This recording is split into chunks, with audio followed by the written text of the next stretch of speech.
Welcome to Conversations with Deborah, a bi-coastal dialogue, because Deborah's in beautiful South Carolina and I'm in Los Angeles. And this is heard internationally on MalcolmPresents.com. Good morning, Deborah. Or good afternoon. Actually, it's afternoon. Good afternoon here. It's around 3 o'clock in the afternoon. I'm Deborah Manning, formerly of Southern California, native of Southern California, moved out of California about five and a half years ago. Now a very happy resident here in Greenville, South Carolina. Or you say so.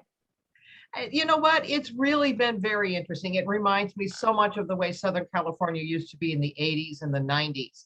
Quite a mix of people here, economically, religiously, racially, quite a mix. And everybody seems to get along. So it's... by the way, do you see my picture? Because I went out on the on my screen. I do see your picture. Okay, now I'm back. Oh, for heaven's sakes. For heaven's sakes. I don't understand that, but I don't understand computers. I know. So it's been hot and humid here.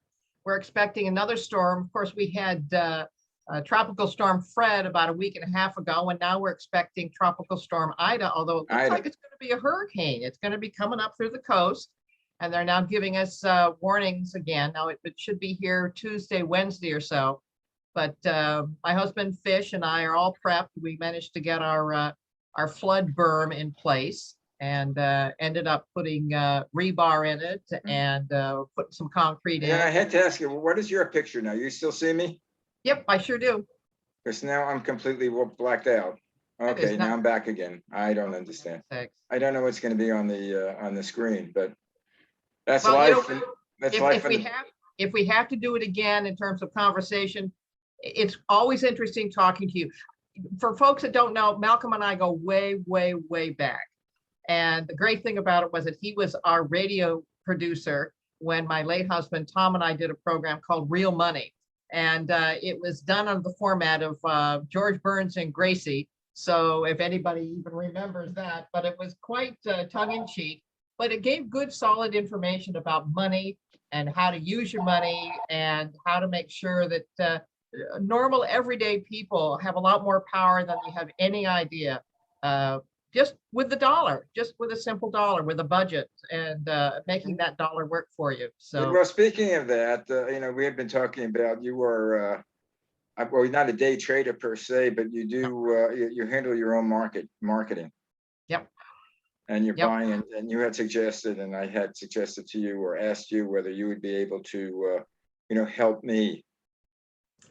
Well, and you said, of course, you're not, you're not licensed or anything, but you would be glad to tell me what you're trading at. And and any way that I can help. It's when we landed here, we left Southern California, as I said, 5.5 years ago, and the reason that we did was that our business, my husband Michael Fisher, had a handyman business, and it just went kapooey in the first 6 months of 2015. And we had to move out because we couldn't afford to keep spending on 700 square feet. We were spending $2,300 a month just to survive. We finally decided we had to come to someplace was far more affordable. When we landed here, after we traveled across the country with a Honda Element with our 2 cats and a 16-foot Penske truck that we had rented, we vacated California in less than 6 weeks. Unfortunately, I have a background as a mortgage broker, so I knew how to do an FHA loan. So from start to finish, we were gone from my home of 60 plus years in less than 45 days. So when we landed here, we had about $40 in our pocket. We came across the country. We know every single Motel 6 and every single McDonald's, because we had to consume only McDonald's. We just couldn't afford anything else. But we got here to a house that was sight unseen for us, but it worked out beautifully. And what we ended up doing was starting a brand new life. And regardless of what's happened to you, regardless of your age, I've been approached by people that are in their 20s and their 30s. I've been approached by people like yourself.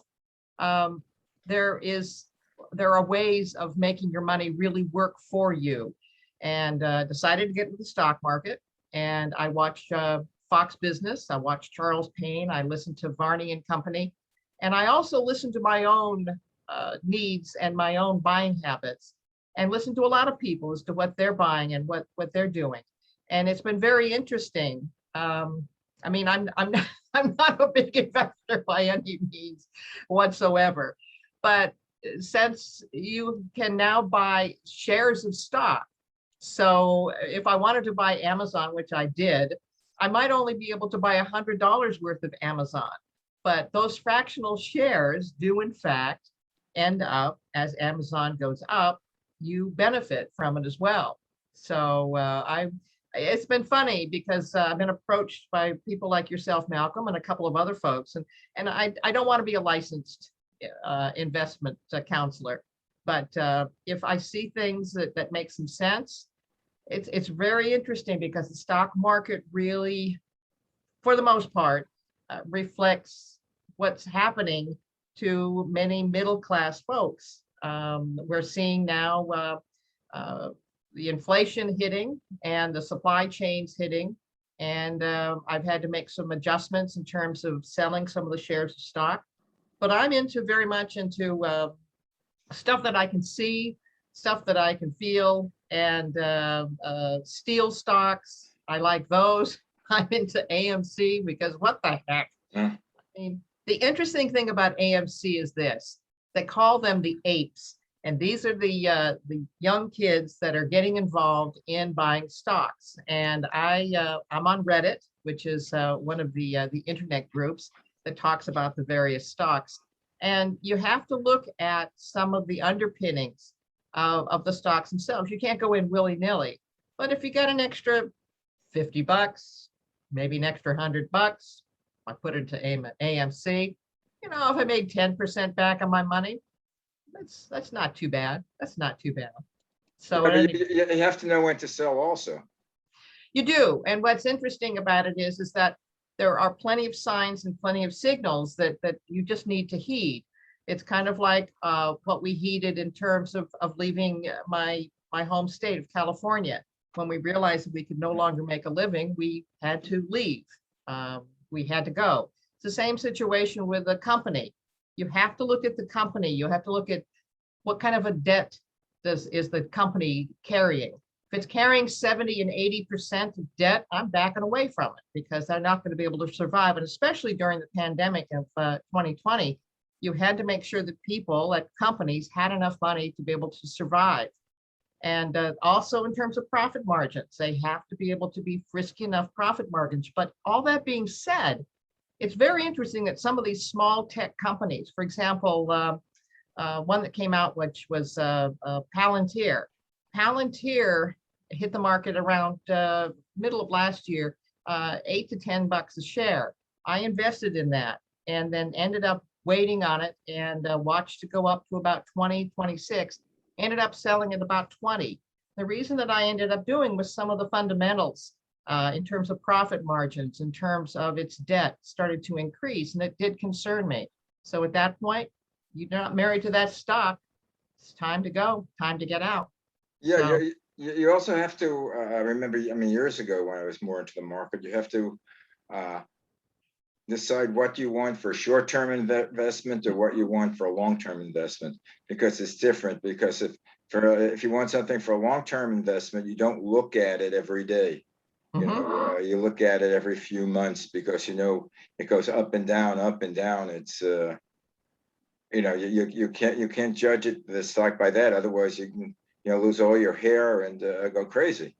yeah, it's true. The other thing that's interesting is that I was advised, well, you need to have a financial advisor, et cetera, et cetera. Things have changed quite a bit since the early 80s and 90s, where I suppose you really needed to have a stockbroker. You don't need a stockbroker now. You need to be careful. You need to trust your instincts, and you need to be well informed.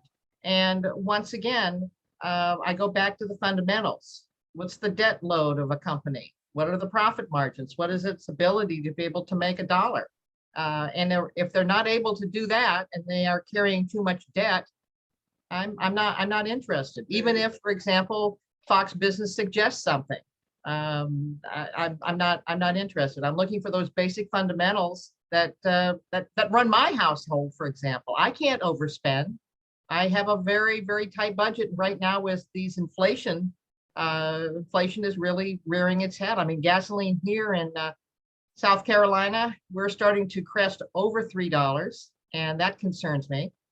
So we've really limited the amount of traveling that we do.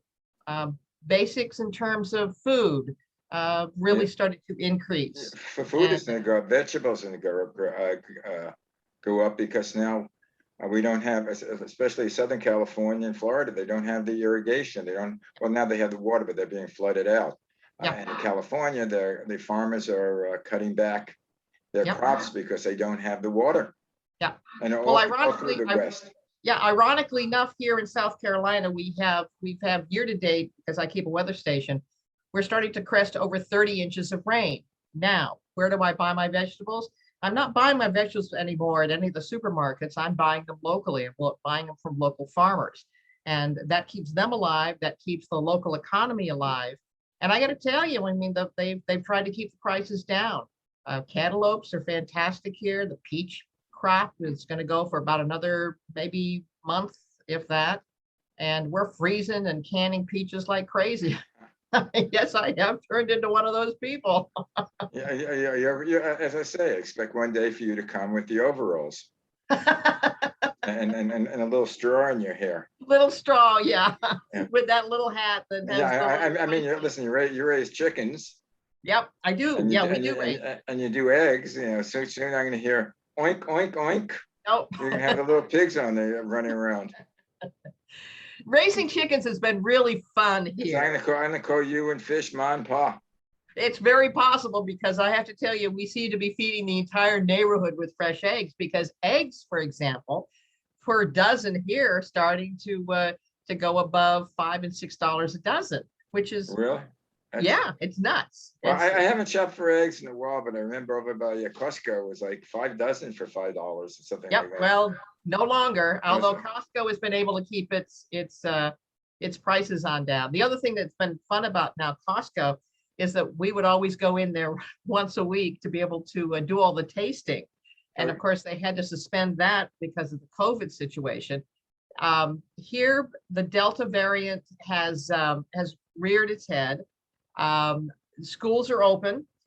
There's a push with some of the mask mandates. However, the governor here has basically said we're not mandating masks, but what we are saying is that if parents want to have their children wear masks, for example, in school buses, might be a good idea.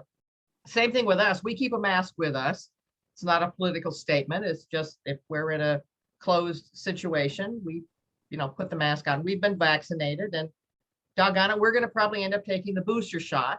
Although, as I say, a lot of people are not taking the vaccination, and I don't fault them because this is a free country. But I'm just not willing to take a chance. Well, I don't fault them, but I don't want to be around them. I mean, not that they're not good people, but it's sort of yeah, they have the right not to Mhm. take the shot. But if Yeah. they are part of the civil service, or they're part of a governmental organization or a group that services me, Mhm. I don't think they should be allowed to work unless they're Well, vaccinated, whether they're police, whether they're teachers, whether they're post office workers. They have to deal with me. And if I'm they deal with me, I couldn't care if they don't want vaccinated, but don't go unvaccinated around me. Well, that's why, for example, if we're in a closed situation, that we do don our masks at this point right now, because I'm not going to be standing on a pedestal saying you've got to have your mask on or otherwise you're fired, what have you. But I was a little bit surprised that people didn't necessarily want to take vaccinations. But once again, it's a free country. If you want to wear your seatbelt, you wear your seatbelt. If you don't want to wear your seatbelt, then you Not in Los suffer the Angeles. consequences. You can get ticketed for not wearing a seatbelt. And you also have the consequences of probably not surviving a crash. Yeah. So at any rate. And raising the insurance up. But over here, I was getting, I guess it was a few months ago before the Delta variant raised its ugly head. And Yeah. supposedly, if you had your vaccine, you were, you were immune to the virus. I was getting used to walking around without my mask. or going shopping without my mask. Now, I assume that if everybody was vaccinated, we could go around without our masks if 90% or more of the people were vaccinated. I want to go around without my mask. I don't want that 30-40% of the people that are unvaccinated to make me wear my mask. I get tired of wearing my mask, although I did say in Costco used to have a mask mandate, and they dropped it about 6 months ago, and they've continued to say we would advise you to wear your mask, but if you don't want to wear it, that's perfectly fine. So, and the other thing too is that in many cases, if a business wants to insist on the mask, there are times where, well, we won't go into the shop particularly. So, it's a matter of freedom, and it's a matter of that my husband and I don't want to take a chance. Particularly, when I took the vaccination, there was no after effects whatsoever. Same thing with him; it was like a flu shot. So, but I do resent a little bit of the misinformation where the Delta variant apparently is also being counted as part of the flu. So kids are coming up with a quote unquote Delta variant, but actually they're testing as well for the flu. Well, the flu season is starting, and to count the flu as the Delta variant, I just, play fair, for crying out loud. I'm very, very disappointed in what's going on with this overreach by the government. And, I'm right in the middle in terms of an independent. I vote as an independent. I want what's best for the country. I want what's best for the maximum number of people. That's what I want. But I'm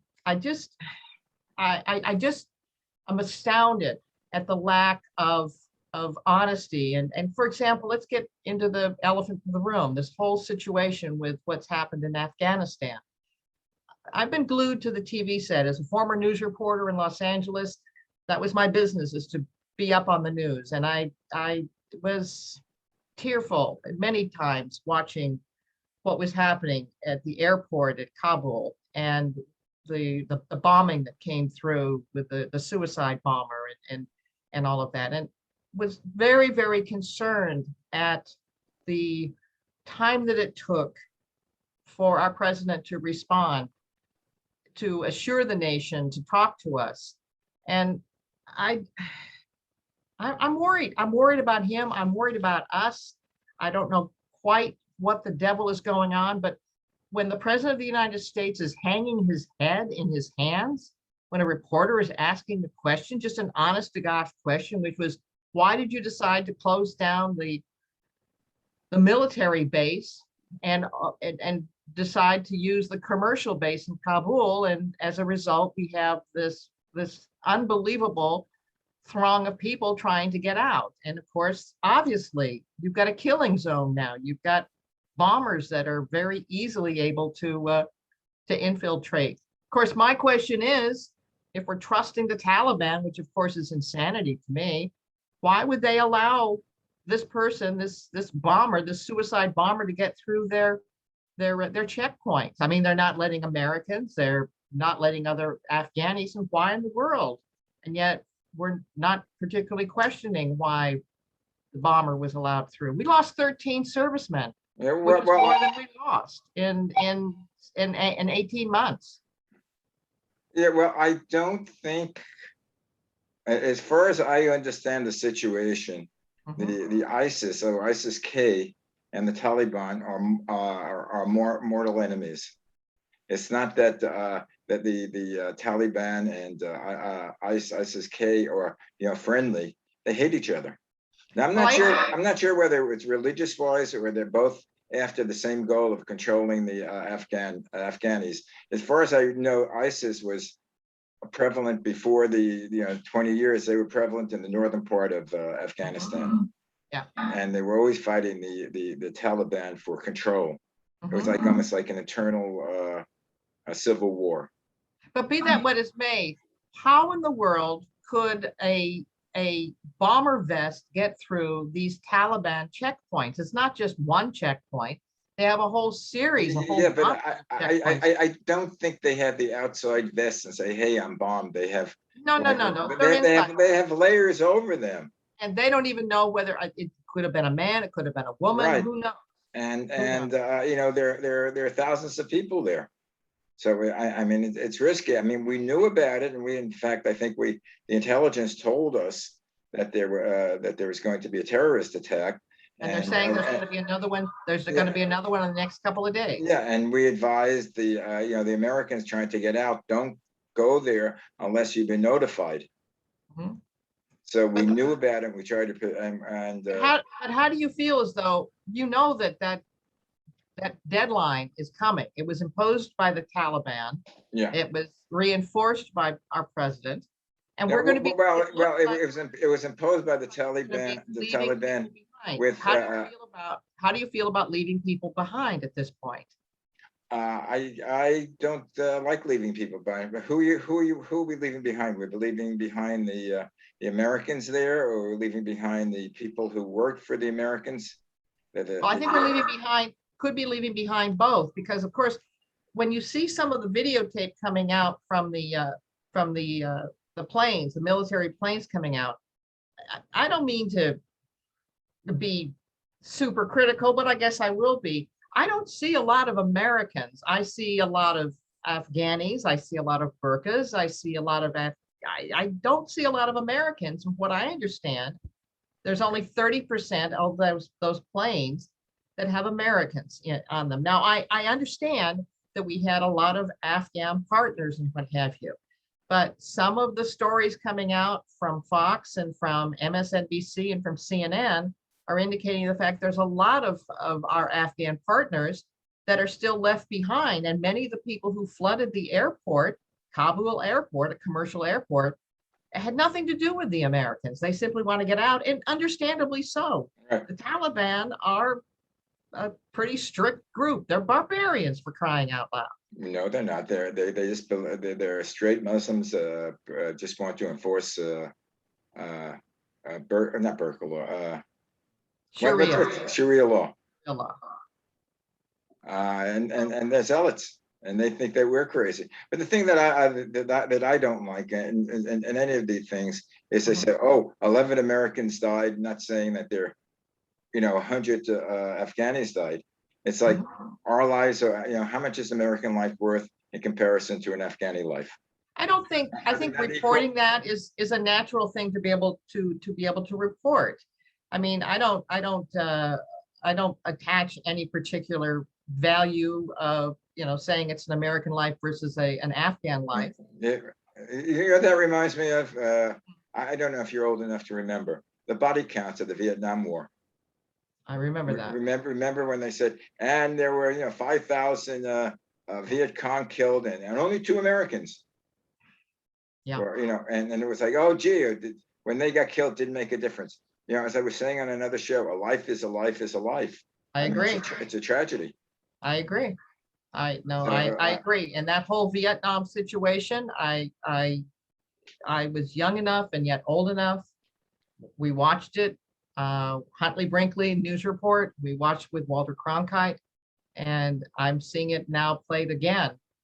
I don't understand why the military advisors, and or if the president was ignoring the military advisors, why we shut down the military base, Basra. I don't get it. It just doesn't make any sense. Why would you pull your troops out first and leave your civilians, your innocents there? I don't know the full story, but I think there is more to the story than, you know, right now that we know. And the thing is, I mean, the agreement that was made between us and the Taliban was that the Taliban would not attack American troops if we kept to that date. So when Biden came into office, he was stuck with that date, because otherwise it'd be not armed rebellion, but the Taliban would attack us. Well, problem is that I know he's picking and choosing people to blame. The bottom line is that was a May 1st date. He then extended it out to August the 31st. Bottom line is that we agreed to leave Afghanistan. And I'm not understanding why we are agreeing to the Taliban saying, I mean, what's the difference between August the 31st and September the 12th? I don't understand.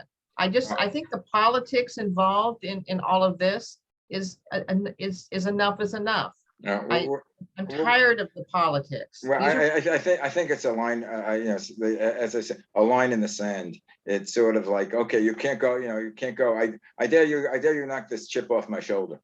That type of thing. And I think basically it's a negotiations. There was something, and I'm not sure about there are certain funds that were tied up, the Taliban had tied up in banks that we're not releasing. And they're probably negotiating for that. Because as far as I know, once that whole thing, once they take over, they ain't got no money. Because they got money, sweetie pie. They got money coming in from the Chinese. Chinese have already made, they've already made ovations, and they've already said to the Taliban, don't worry about money, guys. We'll make sure you got plenty of money. And that's the basic problem. Once again, I don't understand why in the world we have bases in Japan, in South Korea. Why couldn't we continue to have a base there sitting in Afghanistan? I don't get it. We had 2,500 troops that were maintaining things. I mean, we now have opened this up for a complete state, a training state for terrorists, people who are not particularly friendly with us. Yeah, but our bases in Korea or Germany or any of the other bases, basically, we're working with the government there.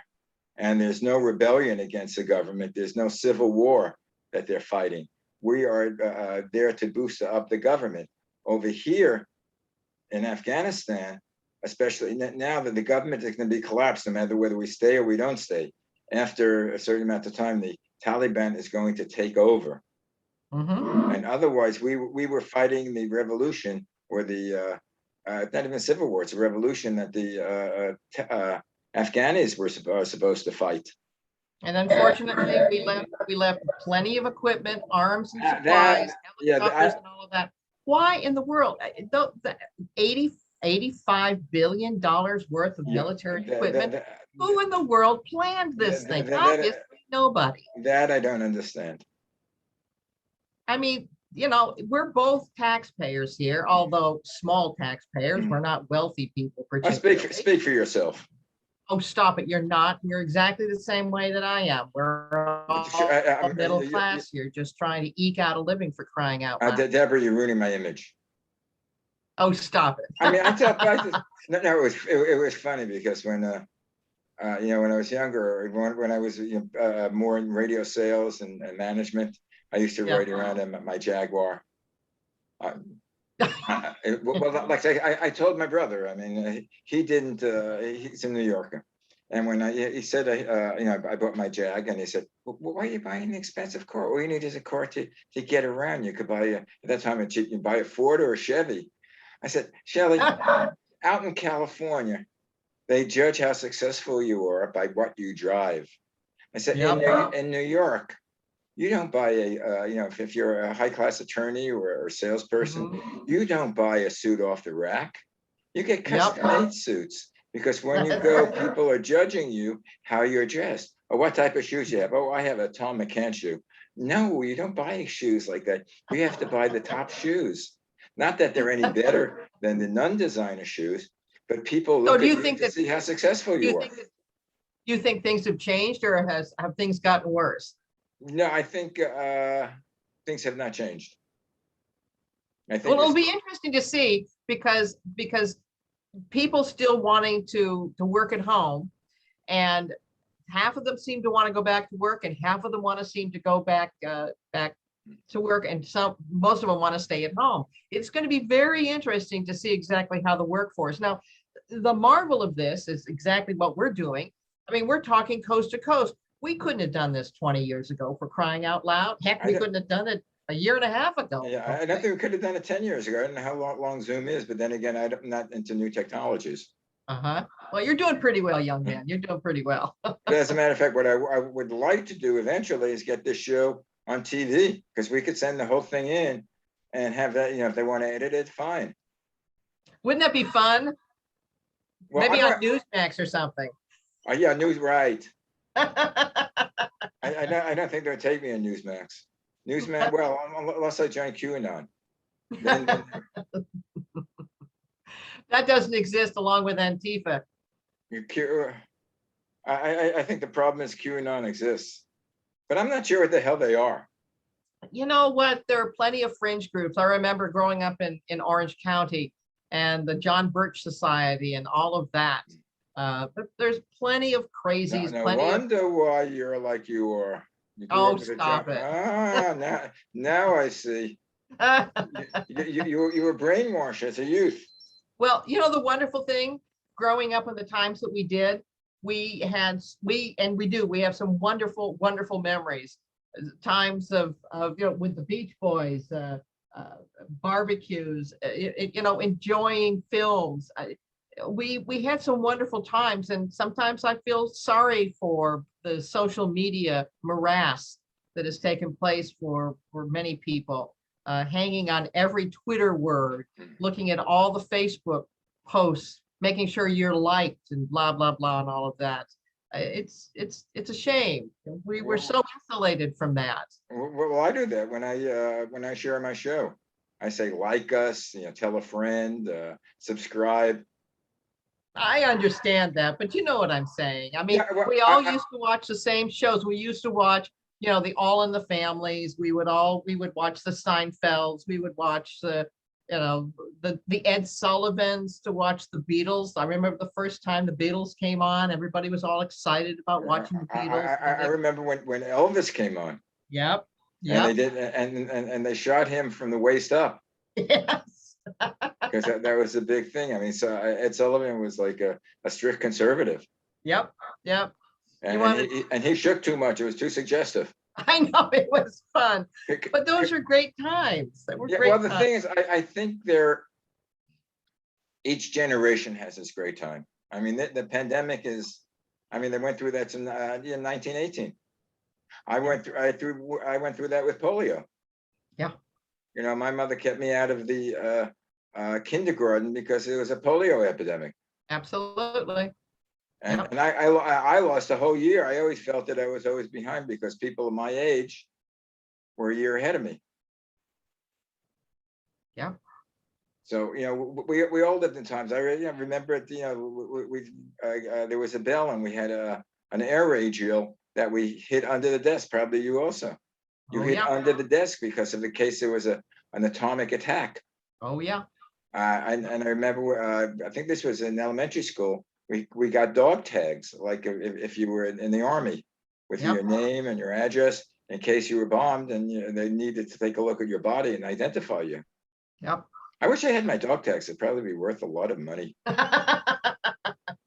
Anyway, you heard the ding ding ding. Oh, I did. Is it all? My goodness, time goes so fast speaking with you, my dear. We have to expand the show to 3-4 hours. Oh, wouldn't that be fun? Yeah. Well, actually, we could do it, but I think we'd lose a lot of people along the way. Well, it's funny. And we'll talk off air, but I've been talking to a number of folks, some business people, and we'll have to chat about things because they're very interested in the conversation between, they said, an ultra liberal and you're, you know, fairly independent and kind of conservative. Who's not your liberal? It must be an interesting conversation. I said, yes, and actually we find a lot of things in common. We disagree on a lot of things, but we do find common ground. We do, Malcolm, we do, because we're not going to let politics and all of this crap interfere with our friendship. Well, first of all, politics change. Yeah, absolutely. I mean, depending on who the head of what party is. So I used to consider myself to the left of Mao Zedong. You know, they say, are you liberal? No, I'm almost a radical. Except I don't believe in violence. Well, for me, I always was very comfortable being a news reporter. I enjoyed seeing both sides of an issue, and I wanted to hear both sides of an issue because I thought it was important, and that definitely people could make up of their own minds. I left the news business out of Los Angeles when I was forced into a situation where I was told that I was to report a certain way. And that's dishonorable. I'm sorry.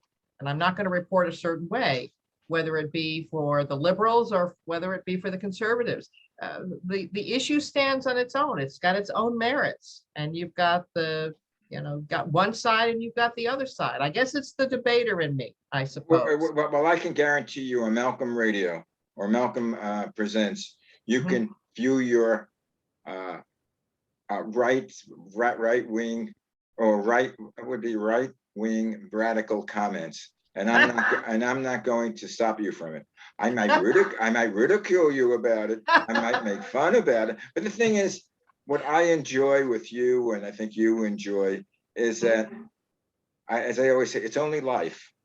Yeah. You say your thing, I say my things, and we can make a little light of it, because whatever it is, in another 100 years, it's going to be 21-21. Well, it'll be interesting that these conversations will last probably, who knows, for a long period of time. And it's two ordinary people with different points of view talking about the issues of the day. And I think it's an important historic situation where we're seeing history being made right now. We saw it with the pandemic. We're seeing it now with Afghanistan, and the best is yet to come, my dear. Well, I don't know about you, but I have a crew of about 20 people doing research for me, my researching group, and writing my monologues. There you go. You believe that one? Anyway, Deborah, it's been fun. Been great. We'll see you next week, my dear. And we never run out of things to talk about. No, we don't. All right. Okay. I'll speak to you next. Well, I'll speak to you before next week, but not on the air. Absolutely. But I want to say, this is a long goodbye. I also want to get, if anybody's watching that's involved with a television, local TV or network, Deborah's available. Yes, I am. I can get her back on TV as a reporter. She's excellent. Thank you very much, Malcolm. And you are a great radio producer, my dear. And she's very photographable. That's me being a sexist. I'm sorry. I love it. Very nice. Bye. Send my love to Fish.